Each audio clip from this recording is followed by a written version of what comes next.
Hello everyone, welcome back. From this video, we are going to start our new topic, that is functions. So in our first question inside this topic is digit frequency. So here we are given with a number n and a digit d, and we have to count number of times this d is going to be occurring in this number n. So what we are going to,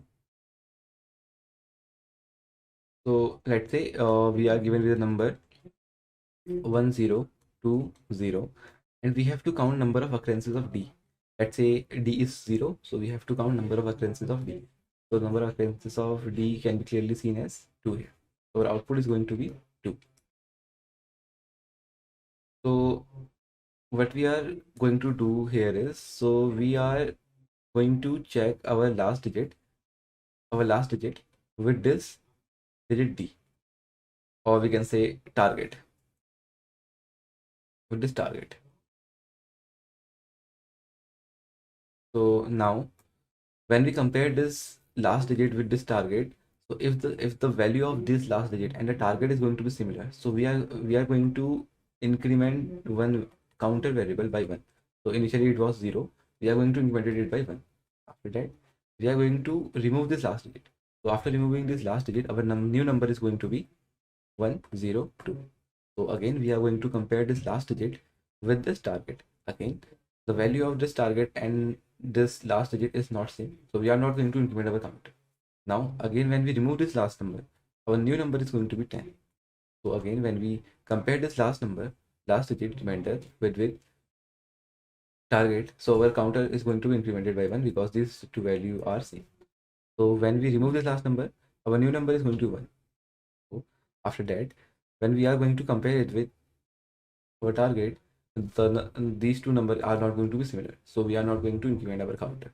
So that is how we are going to approach our problem. So for approaching this problem, we are going to apply the same logic that we have applied to extract our last digit. So the same logic is going to here, we are going to apply here. So let's take quick recap at that topic.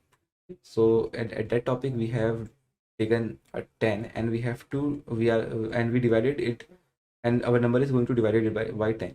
So when we divide our number by 10, our remainder is going to be 0 initially, and the remaining digit is going to be 102. This is going to be a question, and this is going to be a remainder. So our remainder is going to be compared with our target. So when the value of target and the remainder is going to be similar, we are going to increment our counter by 1. Now again, when we again divide this number by 10, so our remainder is going to be 2. At this time, the value of this remainder and the target are both different, so we are not going to increment our counter. Again, we are going to divide this number by 10, and our remainder is going to be 0, and our remaining digit is going to be 1. So here the value of remainder and the value of target are same, so we are going to increment our counter by 1. So our counter is going to be 2. So at last, when we again going to divide this number, so our remainder is going to be 2. So this, when we get our remainder is 0, this will be our exiting condition, and here our remainder is going to be 1. So here the remainder is not similar to target, so we are not going to do anything with our counter.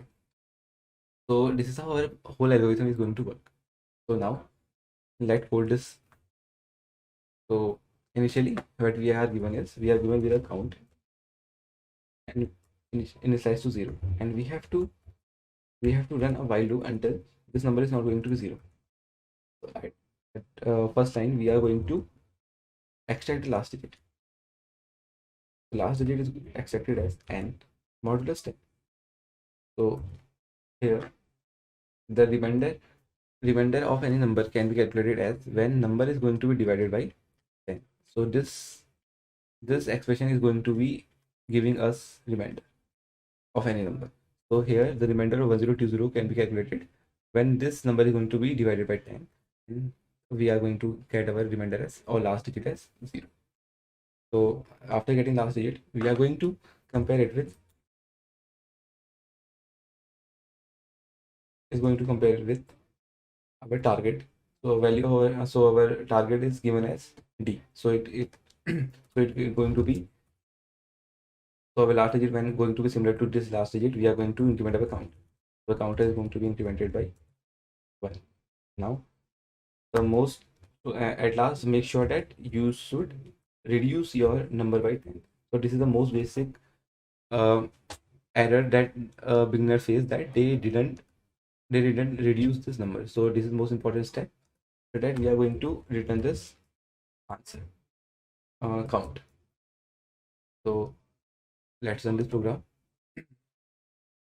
So our program get accepted. So hope you get this logic of counting digit frequency. For more such amazing content, like, share, and subscribe this channel. Thank you.